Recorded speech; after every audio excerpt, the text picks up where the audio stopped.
Okay, I just want to do a really quick deck profile. More of documentation. Doesn't mean the deck is like broken or anything. I just wanted to document this deck for future reference, and mostly to give a shout out to anyone that still runs androids in the cell chain, including locals like Adam at my local, and mostly out of respect for John Tatta, the best cell chain player in the world. So the leader in this case is the Android 17 leader. I think he's a really good leader still. Deck's pretty generic, as you can tell. You can either go off and win pretty easily, or you have to kind of play it at a slow pace and win from there. It is not really... It's a consistent deck, but it can brick at times. I run 2 elements because I don't like the idea of running any mono element deck in the game because it limits you to what you can do. In this case, I run red-green because of the new hit. That's shout out to John Tatta right there, because again, after you cell chain and move their hand down to 3 cards, you can then follow up with that in the next turn and do other crazy stuff. So again, let me just go through this deck really quickly. Kaba to awaken and to put pressure on my opponent early to, again, attack them, put their life into their hand, get a big hand, make them awaken early, and so that I can cell chain. Dr. Giro, really good, gets an Android characteristic card from my deck. The Android 20 tutor card right here gets an Android named card, which helps with the cell chain. That's why I run this ratio, because I can get the other piece into my hand to go off early. You have to run super combos in this game. Android 16, have to run it. Either, if not that one, you have to run Kid Trunks. It just puts you at such a huge advantage. And of course, cell with the cell chain. I run this TN to help me awaken and also clear the board, because as you can see, I don't have much board control in this deck. I run the new 17 blocker, which is amazing in this deck because he untaps, so you can attack, then untap. And I run this line of 17 and 18. I run this instead of the critical ones, the ones that do critical, because of their cost. They only cost 1 green and 1 anything. So, because again, I'm running 2 elements, we'll say. So I can't really afford to pay 2 green every single time, especially if I'm going for a game.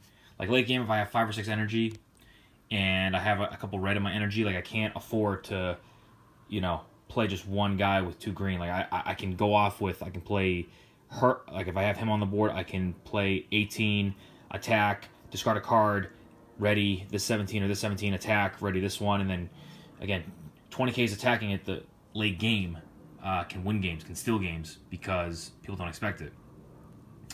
Again, in every single deck that you run, you should be running black cards over realm cards, because they put you at a massive advantage. In this deck, I chose to run the Mira Overwhelm card because under perfect circumstances, when you cell chain, you get the 7-drop. They go down to 3 cards in your hand. You should have enough discard pile cards to activate this Mira, so they go down to 2 cards in their hand, and then if I'm awakened, I have the 16 to wipe the rest of their hand. Or just by attacking, they have to discard because they out-combo and stuff. So it's really good. I run this Champa for steal games because it can. If you're swinging with single strike guys like these guys, and you double strike, that can win you the game. Also because it's red, I can charge it if I have to play hit, which is an amazing card, one of the best cards in the game, one of the best cards of the newest set. Definitely pick these up if you haven't, because it does a lot. And I've already explained the cell chain. It's pretty obvious. Again, this deck is pretty straightforward. It's cutesy. I would call any deck running cell chain tier 1, but it's like a low tier 1 because it's not as consistent as the most consistent decks. And towards the end of the game, if you don't draw perfectly or perfect enough, you have to grind out the rest of the game and win, and that's kind of annoying. Or, again, you take the risk of drawing into your cell chain pieces and you can't cell chain, so that's also annoying. Sideboard is pretty generic. This is my sideboard, 15 cards. Mass Saiyan, which at this point in the game, set 3, set 3.5, you should be running Mass Saiyan, either main board or sideboard, for all the dangerous decks that rush and stuff in this game. Goten, same reasoning. Why not? Fu against Cell Chain Mirror, and also because he's amazing. I run Father Son Kamehameha because it kills, again, if I'm playing against a Cell Chain deck, maybe a Boo Chain deck, something like that, I can pay 1 energy to kill these guys early on. Haru Haru, staple card in the sideboard at this point in the game because it puts you at a massive advantage against yellow and green leaders. This card is amazing against me, against that leader, and against other leaders like Hercule, Ginyu, especially if they can't Bloodlust. And last card that actually won me a lot of games today and in the past is this card, Speedy Surprise Attack. And I need negates in this deck. I chose not to run Topo the negate because it costs 2 red, and because, again, this deck tries to win with 4 or 5 energy, 6 energy max on either player's side. So it tries to win early. And this card definitely helped me win because I can discard cards to wipe their board, to clear their blockers, to clear their big guys, like their 3-drop Gohan, 3-drop their androids, anything that's like scary, I can kill off the board. So this is the deck. Sideboard is whatever. Again, you're pretty limited with an android leader with a sideboard unless you're running Mira.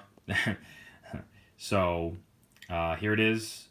I would say let me know what you think, but I know the deck is like kind of blah, so just take it at face value. And thank you, John Tatta, for inspiring me. And yeah, that's the deck.